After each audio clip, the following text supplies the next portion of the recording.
What if the key to your happiness isn't about getting more? What if it's about releasing what you've been holding onto so tightly? Pause for a moment. Think about your hands right now. Are they clenched or open? Most of us move through life with invisible fists, gripping our plans, our expectations, our need to control every outcome. We hold on to old wounds like they're precious treasures. We carry the weight of who we think we should be. And we wonder why peace feels so far away. Here's a truth that might surprise you. The Buddha taught that suffering doesn't come from what happens to us. It comes from our refusal to let go. Today, we're going to explore 8 things that, once released, can transform your entire experience of being alive. Not through force, not through struggle, but through the gentle art of opening your hands and your heart. Stay with me until the end, because the final insight might be the one that changes everything for you. Let's begin. Part 1. The Illusion of Control. Why letting go of your grip sets you free. There's an ancient Zen story that has been passed down for centuries. A young monk named Tetsu was walking through a dense forest with his master during the rainy season. The path was muddy and treacherous. Tetsu walked carefully, planning each step, checking every branch before grabbing it. He was so focused on controlling his movement that he didn't notice the beauty around him, the mist rising from the earth, the birds singing despite the rain, the way light filtered through the leaves. His master walked ahead, seemingly careless, yet never stumbling. At one point, Tetsu's foot slipped. He grabbed desperately at a branch, but it broke. He fell into the mud, his robes ruined. Frustrated and embarrassed, he called out, "Master, how do you walk so freely? How do you not fall?" The old master turned and smiled gently. "You are so busy trying to control the path," he said, "that you forget the path is not yours to control. I simply walk. When I slip, I slip. When I fall, I fall. And then I continue."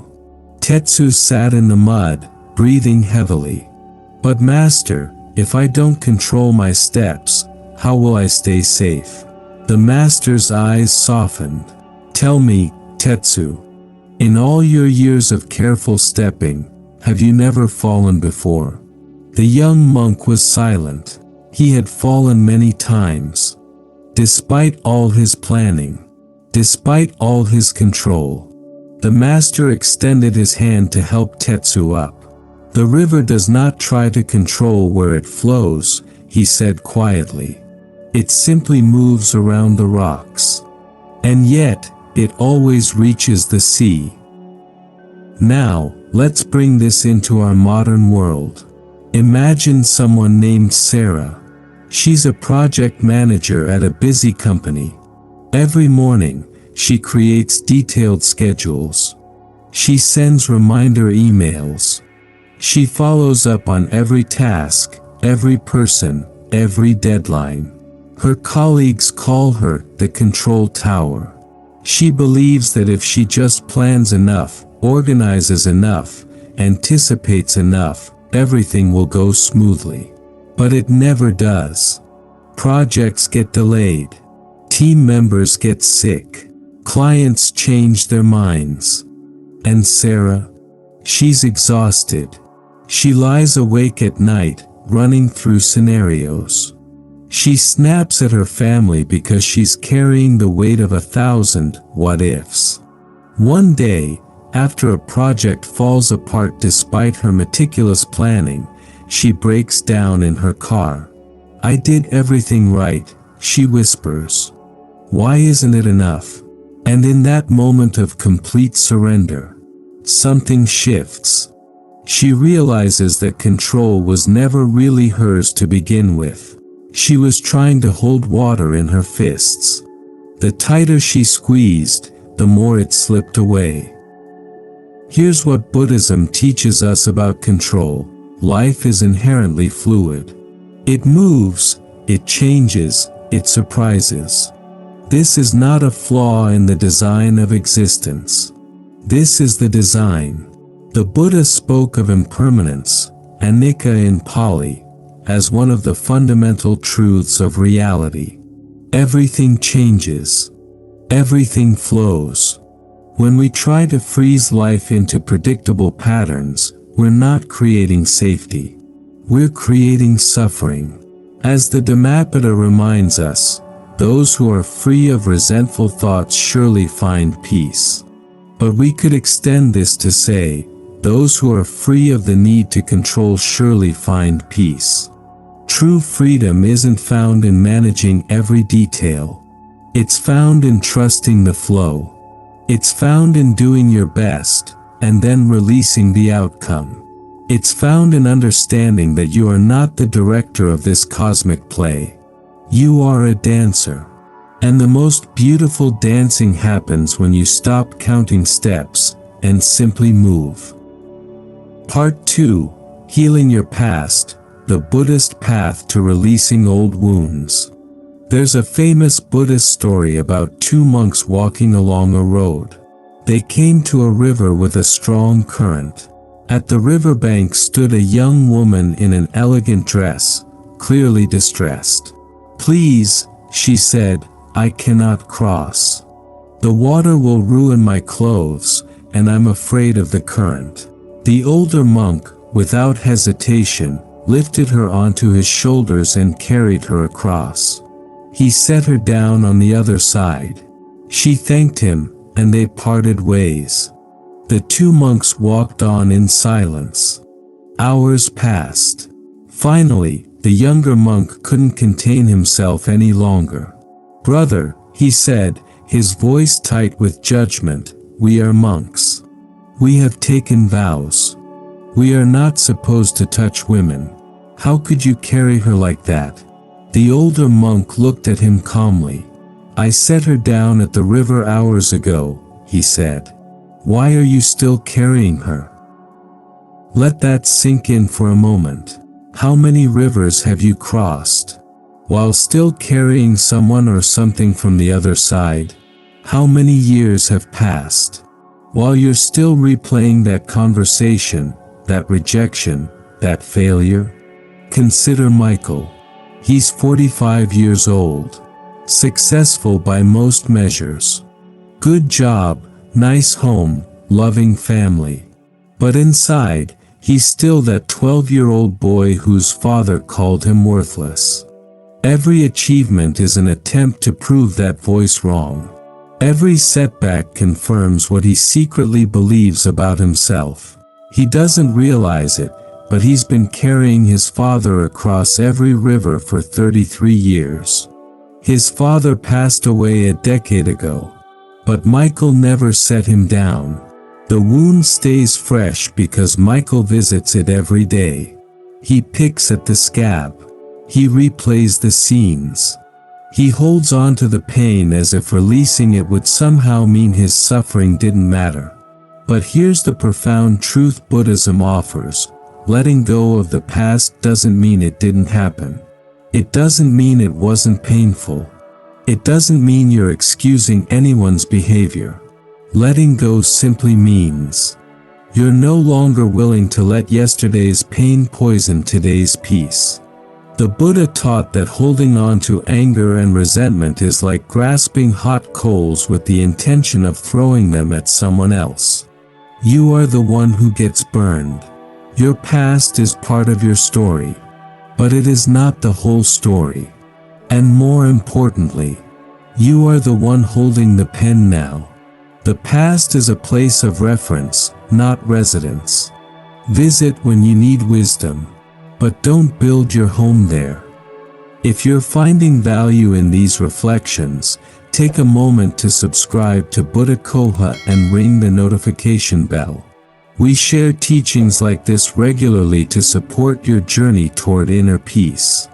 Now, let's continue. Part 3: Releasing Expectations, Finding Peace in What Is. A Zen master once had a deeply unhappy student. "Master," the student said, "I meditate every day.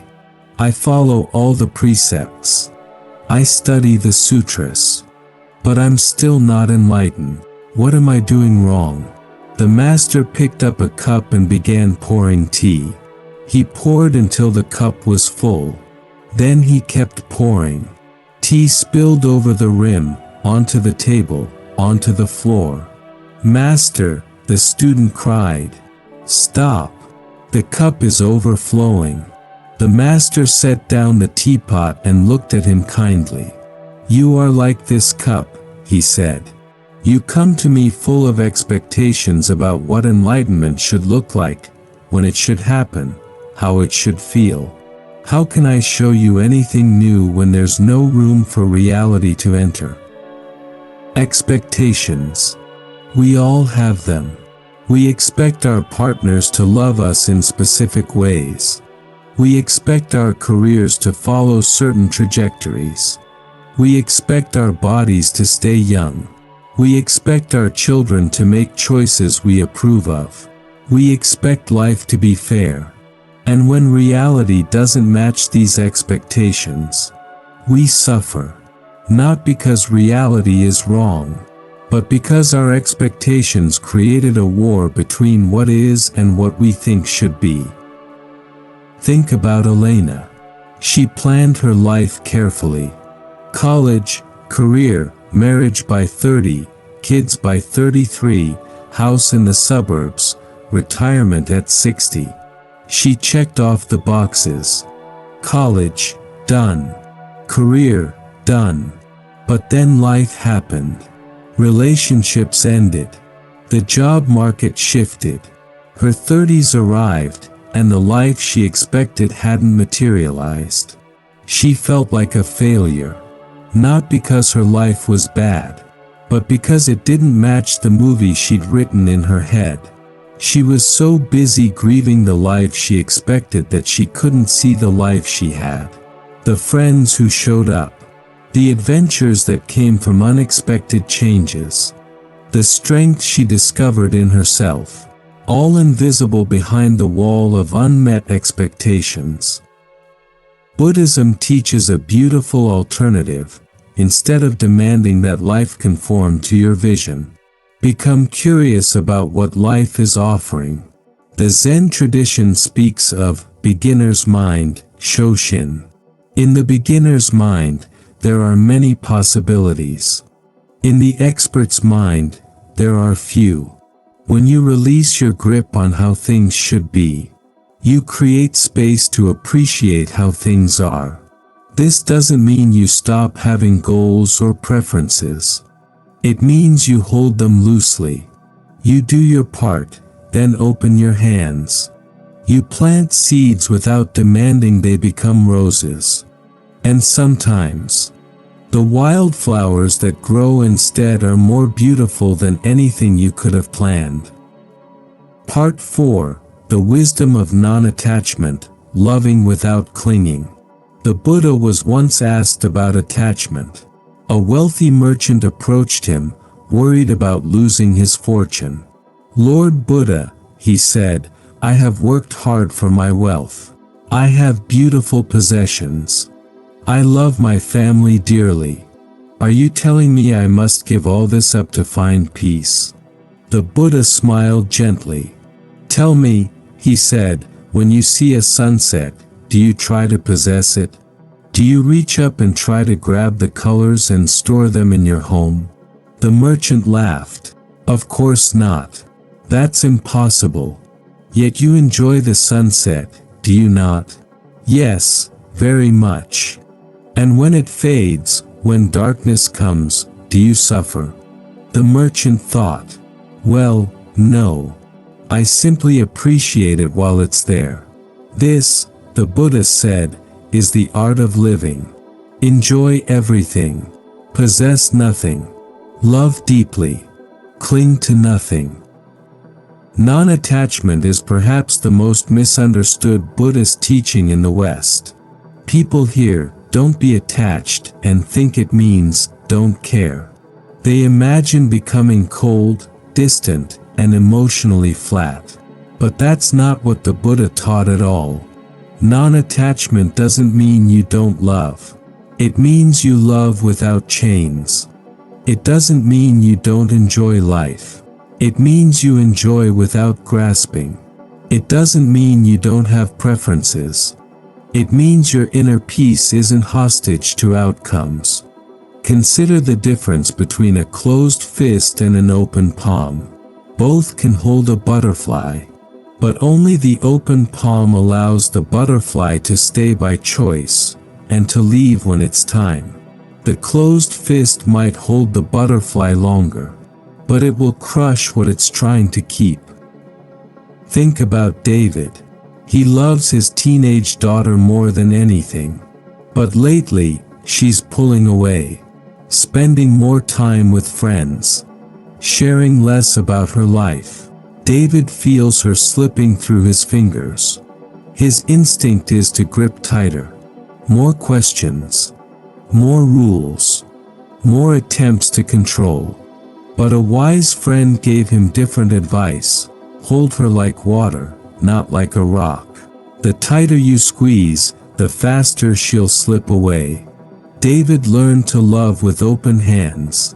To be present without being possessive. To trust the connection they'd built. And slowly, as she felt less controlled, his daughter came back. Not because she had to, but because she wanted to. That's the magic of non-attachment. When you stop clinging, what's truly yours stays. And what needs to leave was never really yours to begin with. Part 5: Silencing the Inner Critic, the Path to Self-Compassion. There's a teaching story about a young monk who made many mistakes. He burned the rice. He tripped while walking in meditation. He fell asleep during the Dharma talks. Each time, he would berate himself harshly. Stupid. Worthless. You'll never be a good monk. One day, his master overheard these self-criticisms. He sat beside the young monk and asked, "If a small child made these same mistakes, what would you say to them?" The young monk softened. "I would say, it's okay. Everyone makes mistakes. You're still learning." "Then why," the master asked gently, "do you speak to yourself with such cruelty? Are you not also learning? Are you not also deserving of kindness?" The young monk's eyes filled with tears. He had never considered that the voice in his head wasn't the truth. It was just habit. A very old, very tired habit. How do you speak to yourself when you make a mistake? When you fail? When you don't measure up to your own standards? Most of us have an inner critic that's far harsher than any external enemy. It whispers things we would never say to a friend. You're not good enough. Who do you think you are? You always mess things up. You don't deserve happiness. Buddhism offers a revolutionary perspective. These thoughts are not truth. They are mental habits.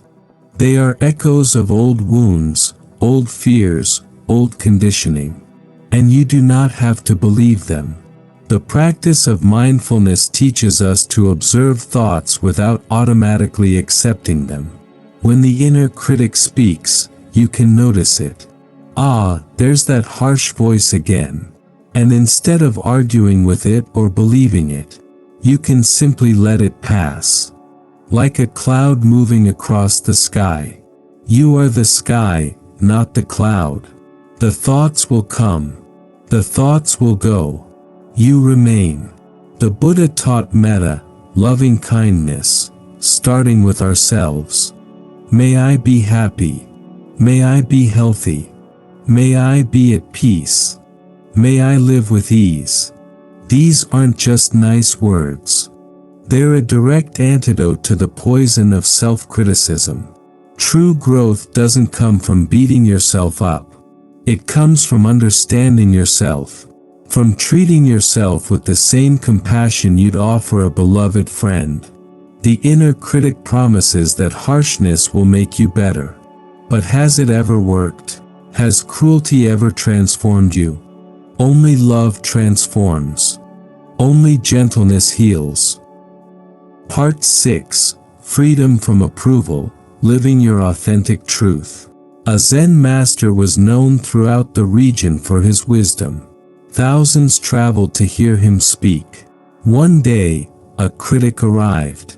He stood in the crowd and loudly denounced the master. "You're a fraud. Your teachings are worthless. You're just telling people what they want to hear." The crowd gasped. Everyone watched the master, expecting anger or defense. But the master simply smiled and continued his teaching. Afterward, a student approached him. "Master, that man insulted you terribly. How could you remain so calm?" The master answered, "If someone offers you a gift and you don't accept it, who does the gift belong to?" "It still belongs to the one who offered it," the student said. "Exactly. That man offered me his anger, his criticism, his judgment. I simply chose not to accept it. It remains his burden, not mine." How much of your life is lived trying to gain approval? From parents? From partners? From colleagues? From strangers on the internet? The need for external validation is deeply human. We're social creatures. We evolved to care what the tribe thinks. But this same instinct can become a prison. When your worth depends on others' opinions, you're never truly free. You become a mirror, reflecting what you think others want to see. And somewhere along the way, you lose yourself. Buddhism teaches that your worth is inherent. It doesn't need to be earned. It doesn't need to be validated.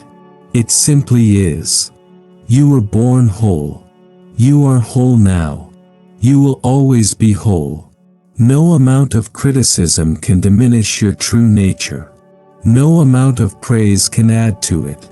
Living authentically means making choices aligned with your inner truth. Not because others will approve, but because it's right for you. It means letting go of the exhausting performance, putting down the mask, and trusting that the right people will appreciate the real you. Not everyone will.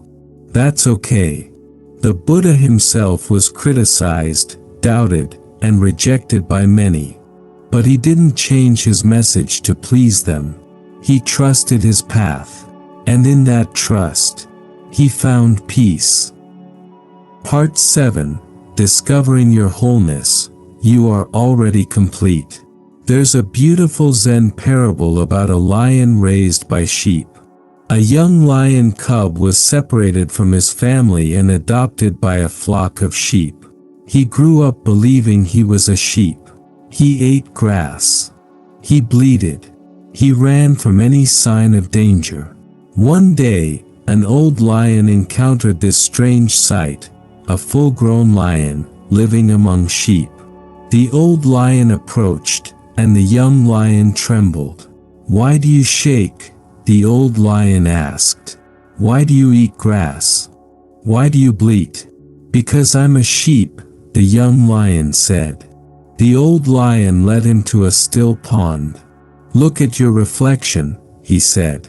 The young lion looked, and for the first time, he saw who he really was. He wasn't a sheep trying to become a lion. He had always been a lion. He had simply forgotten. So many of us spend our lives on a journey to find ourselves. We take courses. We read books. We travel to distant places. We search and search, not realizing that what we're seeking was never lost.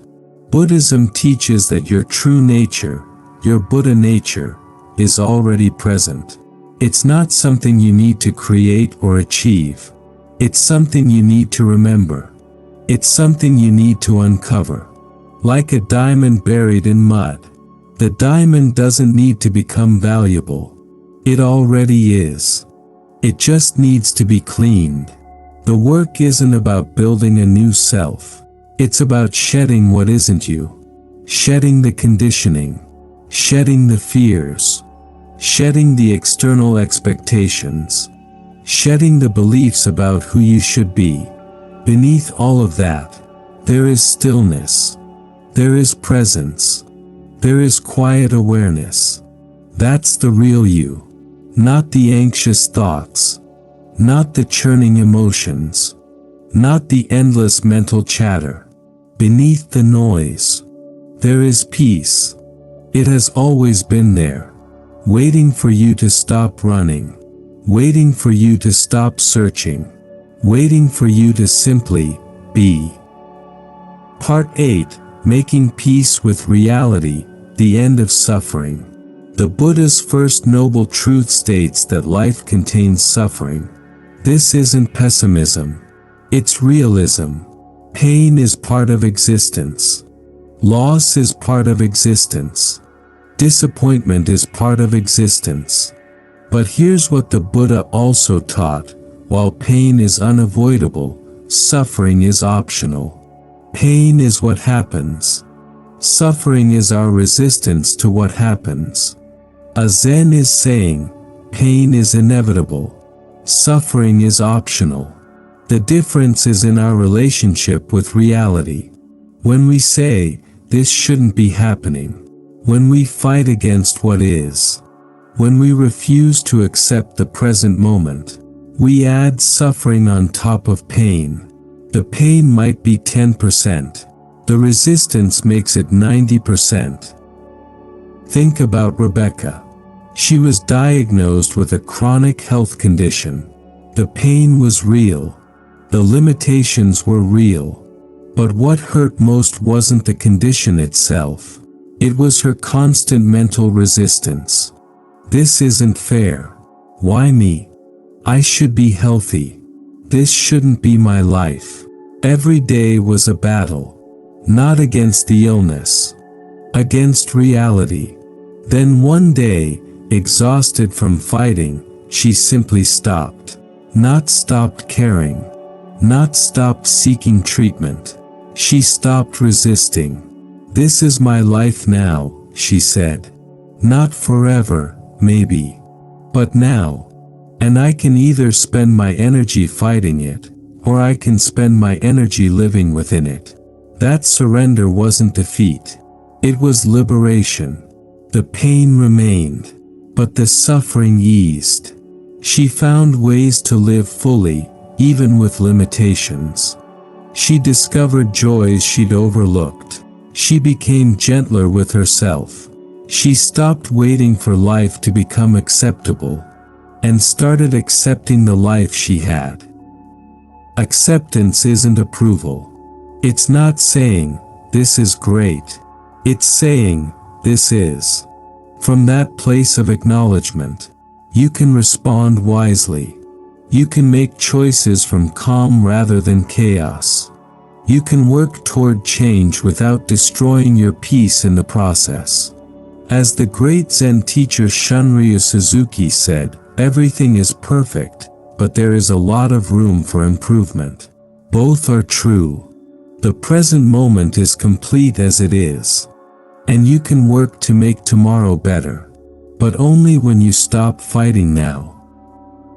Closing reflection, the art of open hands. We've traveled far together. We've explored 8 doorways to freedom. Letting go of control. Releasing the past. Shedding expectations. Loving without clinging. Silencing the inner critic. Living beyond approval. Embracing your wholeness. Making peace with reality. Each of these is an invitation, not a demand. An invitation to loosen your grip, to open your hands, to breathe more deeply, to live more fully. The Buddha said, in the end, only 3 things matter: how much you loved, how gently you lived, and how gracefully you let go of things not meant for you. Notice that last part. How gracefully you let go. Not how tightly you held on. Not how much you controlled. Not how perfectly you planned. But how gracefully you released. And here's the beautiful paradox. The more you let go, the more you receive. The more you release control, the more life flows through you. The more you accept what is, the more peace you find. This isn't about giving up. It's about growing up into the person you were always meant to be. Free, peaceful, present, whole. Before we close, the Buddha left us with these words: you only lose what you cling to. Let that be your meditation tonight. Let that be the seed you plant in your heart. What are you clinging to that's ready to be released? What would it feel like to open your hands? You don't have to let go of everything at once. Start with one thing. Just one thing. And notice how much lighter you feel. Thank you for walking this path with me today. If this message touched your heart, please subscribe to Buddha Coha and share this video with someone who might need these words. Your journey toward peace matters. Your healing matters. And you are not alone on this path. Until next time, may you be happy. May you be at peace. May you live with ease. And may you hold life with open hands. If you found peace in today's teaching, join our community by subscribing to Buddha Coha. New wisdom every week to support your journey. Share this with someone who needs to hear it. And remember, you are already whole. You've just forgotten.